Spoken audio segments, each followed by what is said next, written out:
Oh, bother.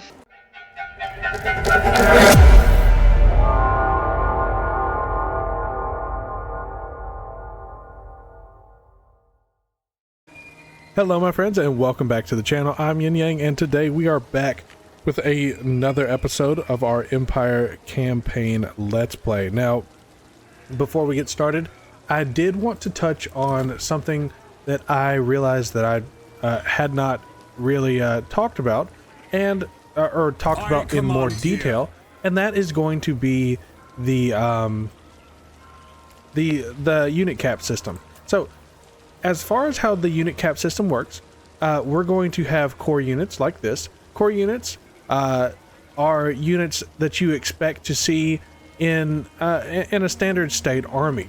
We're also going to have, well, this is a core unit for Karl Franz, but that's a little bit different. So you also expect to see rare and special units. Now, special units serve a very specific service, kind of like artillery. Rare units are, well, they're rare. You wouldn't expect to see a bunch of them. With this kind of rarity system, I believe like steam tanks are double or triple rare, which means you can only have 2 or 3 in an army altogether. Maybe up to 5, just really depends on which character you're playing with and what kind of bonuses they get.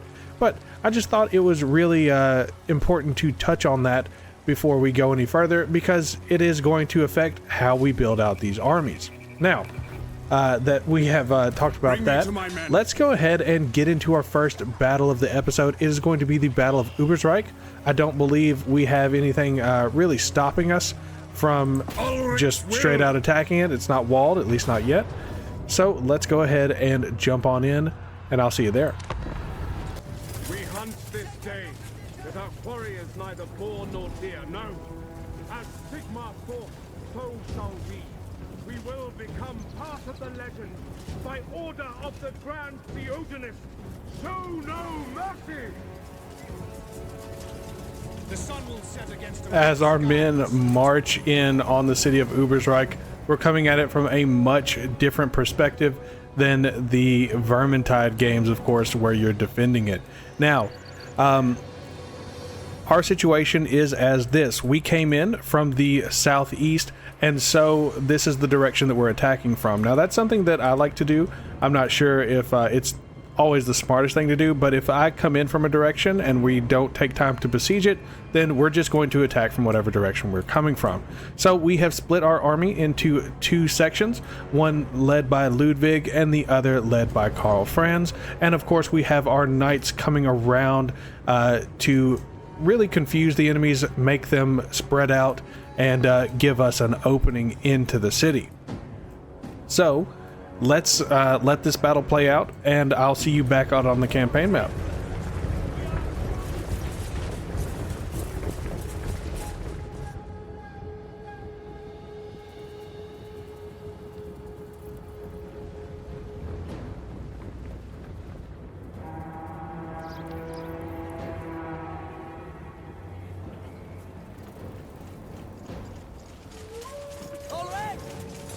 These rebellious fools down!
charge with us!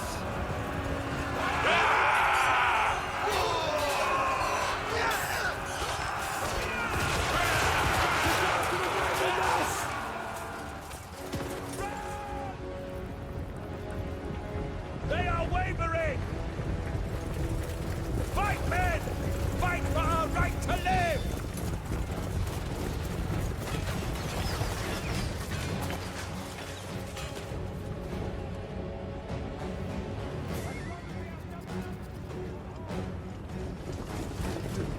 By the gods! Keep clear!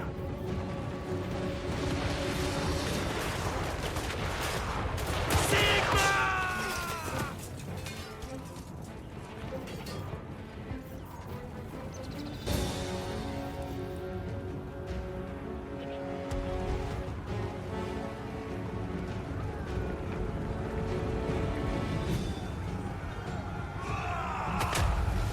Don't give them an inch!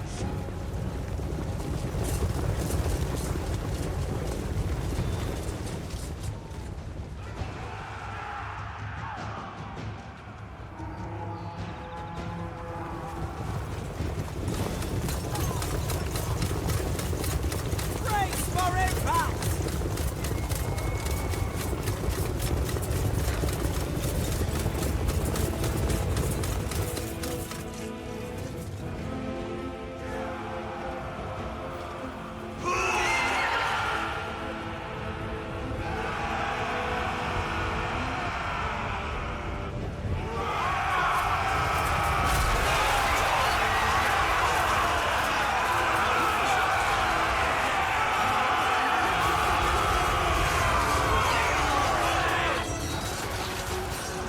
Now we strike! Now we strike! Forward, man!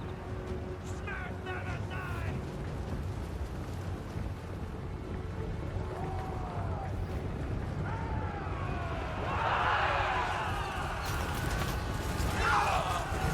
Flee!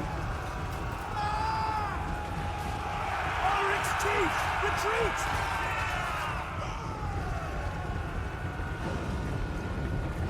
The gods have abandoned us!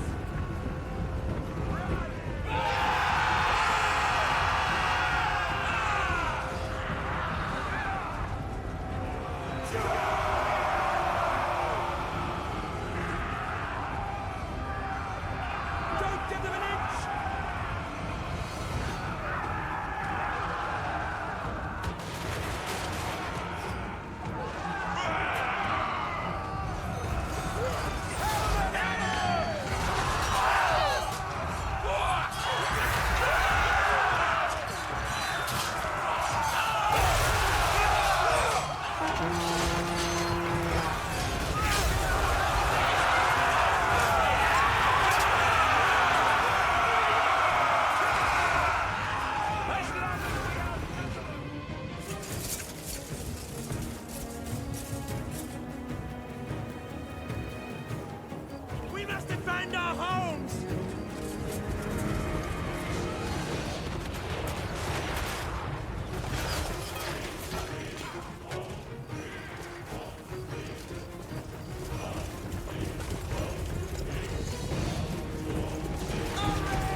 and a decisive victory, although it was a little bit more bloody for our poor halberdiers than I would like to have seen, but that's okay.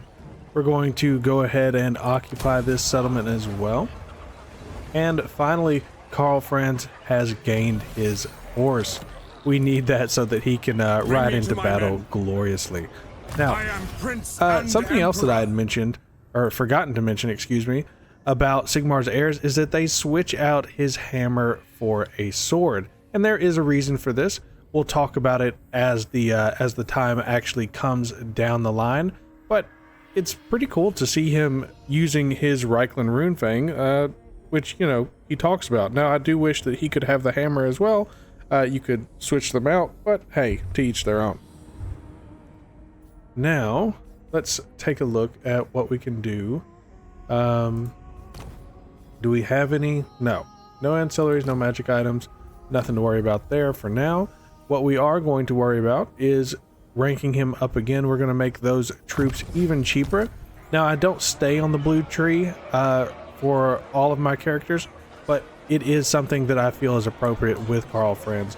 He's gaining that reputation as we go along, regaining the trust of the people of Reikland who somehow turned against him. It's still kind of bewildering to me, but I know that they had to have it for the campaign opener, so, you know, we'll take it. Now, let's see. We could go into training, but just like how I'm going mostly blue with Karl Franz, we're going to go mostly yellow with Ludwig Schwarzhelm. He needs to continue to get better. Now, part of his problem, especially when it comes to dueling characters, is that his animations are not they're not the way that Zoodad gave him his flag means that he has to use a like a battle mage or like a magician or a mage as far as his animations goes, and it's just not great for one-on-one combat, unfortunately. Now let's see what else. We do have plenty of money, so we're going to utilize that. We're going to utilize those extra funds and continue to expand. We're going to get some mortars recruited, and let's see, what else can we recruit right now? Nothing that we really need. What we need is a couple units of crossbowmen, and then maybe a unit of halberdiers, all of which are going to fall under the Empire House. So once we get that up next turn, we'll do a little bit more recruiting. Afterwards, yes, I think we'll be in pretty good shape. Let's see, 2 units of cavalry, 2 units of handgunners. We throw a couple units of crossbowmen on there, and then another unit of halberdiers, and we'll be really well set. That'll only put us at 19, but we should be getting a wizard any turn now. Yes, my lord. Now, we could also bring Siegfried up, but let's focus on building out our infrastructure. So the first thing that we're going to do is go ahead and upgrade Castle Reichsguard, or excuse me, Reichgard, not Reichsguard. That is going to help us on our path to unlocking another special character. Let's look at Castle Reichgard itself, in the form of Kurt Helborg. Now, if you've never heard of Kurt Helborg, he is the Reichsmarshal, and he is going to be unlocked through Castle Reichsguard. I say that again, through Castle Reichgard, and he's just a great character to have. Now, you want to talk about a devastating duelist? That guy is going to be able to duel with the best of them, even on foot. So, let's see, what else can we do? What else can we do?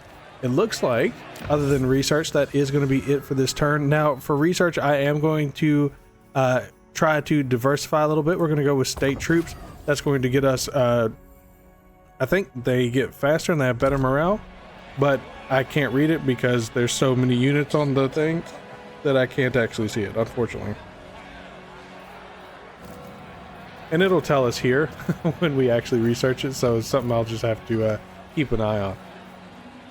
Now, hopefully we get through a few more turns than we did last time. I try to record in 1 hour regiments, and then whatever makes it off the cutting block from that hour is what I am trying to produce. So we might get some longer episodes, we might get some shorter episodes, just really depends. Let's turn that off. I hate that. There we go. All right, and I'll see you guys on the next turn. All right, and here we are. The wind is changing, so we're going to get a bright wizard.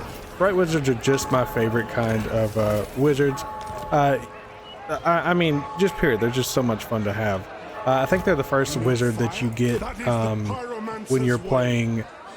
Oh gosh, what is that called? Call of Warhammer, something like that. I'll have to look into it. I've got the game. I don't remember what it's called.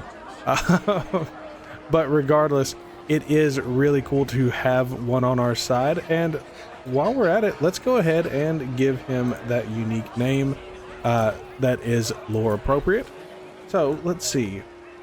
Out of the Bright Order, we're not going to use Patriarch Thyrus Gorman because he deserves to be at a Lord level. And we're probably not going to use Hans Fairbeck because he was the Patriarch while Thyrus was the Supreme Patriarch. So I think what we'll do is move on down the list, and we're going to use Luther Flamestrike. Now Luther fought alongside the Grudgebringers. However, the Grudgebringers are not in this version that I am playing today, so I figure we can use that name just fine and good enough. By the comet. Now we'll start having him make his way this way as we prepare for our final assault against the rebels. Nope, not archers. There we go. Now.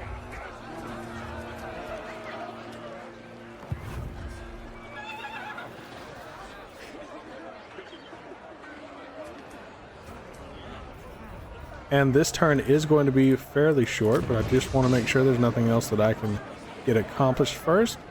We do have enough growth, we just don't have enough funds to move up to a village level, so we will hold off on that. And once again, I will see you in the next turn.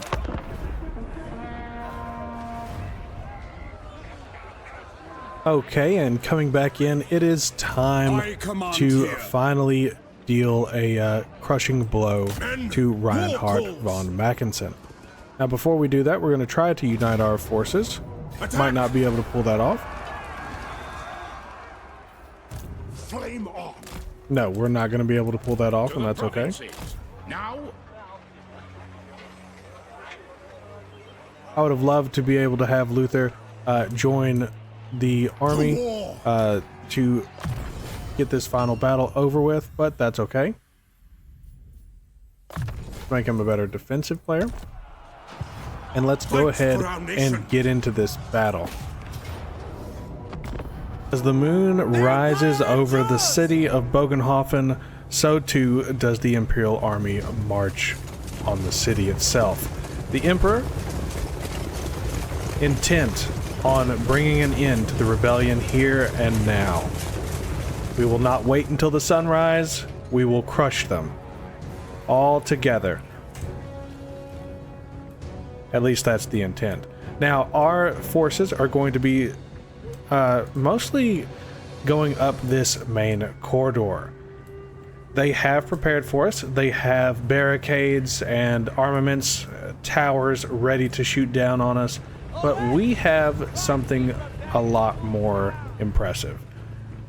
And that is belief. No, what we do have is quite the ability to bombard them. They lost their ability to bombard us when they attacked us at the Fort of Helmgart, and so we have the absolute range advantage, and we're going to take absolute advantage of, well, said advantage. Now, I'm going to stop repeating myself and let you guys enjoy the battle, and I'll see you guys as we get back out into the campaign map.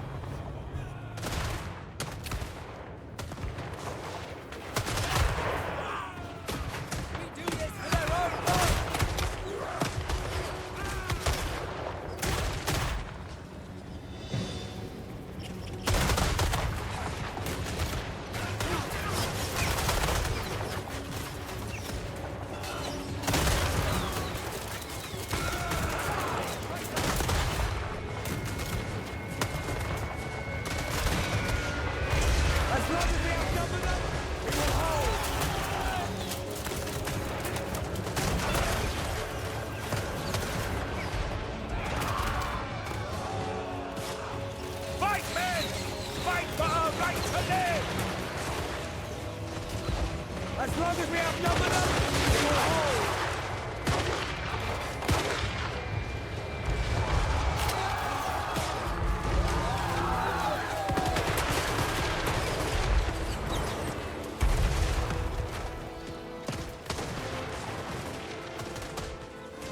The gods have abandoned us!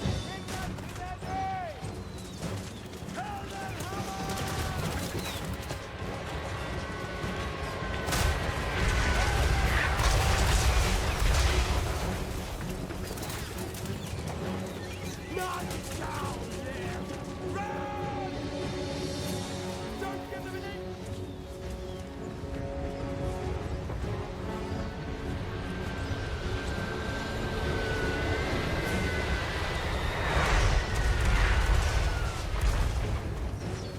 In Ulrich's name!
All right, and with that, the rebellion is over. We're going to go ahead and occupy Bogenhofen. Now, as you can see, this is going to have a different name. I believe it's Essen in the standard campaign. Bogenhofen is the name that it has been given for the, No other option. OVN's Lost World. And let's do a little bit of reading about Bogenhofen. That's Uberstrike. So, Bogenhofen doesn't want to show us there. And I'll let you guys do, I'll let you guys take a look at that if you want to go ahead and pause now. But I think it's really cool to acknowledge that Bogenhofen is probably more of an important city than maybe Essen would be, because of what makes it unique. Its mixture of dwarfs, halflings, elves, and ogres, and of course humans as well.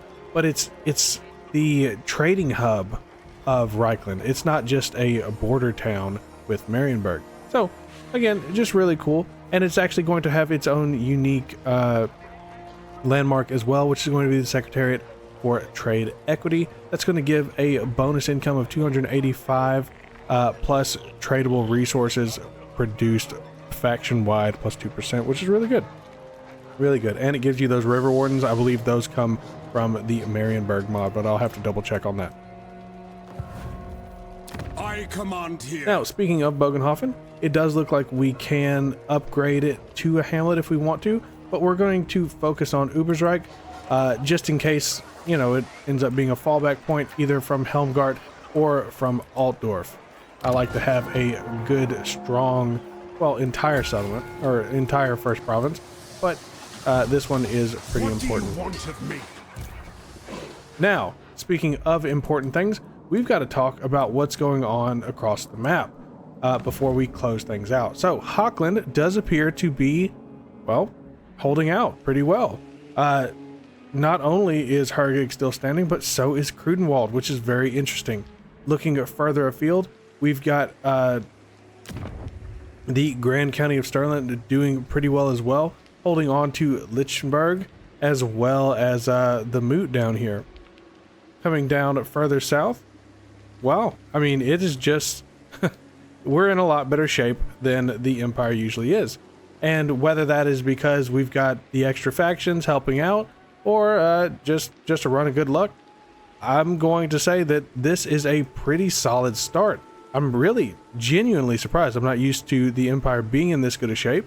Midland is obviously being attacked from within by Kazrak, but that gives us a very clear picture as to where we're going to take this campaign. First, we're of course going to be marching up north to deal with the Beastman Menace, and then, you know, while we're at it, go ahead and continue our march north to fight off the Norscan invasion that comes as part of that quest battle. So, if that's something that you guys are looking forward to, then please join me again for the next episode. I look forward to recording it, and I look forward to sharing it with all of you. Until then, to all my friends, wherever you are, good morning, good evening, and good night. I'll catch you in the next one.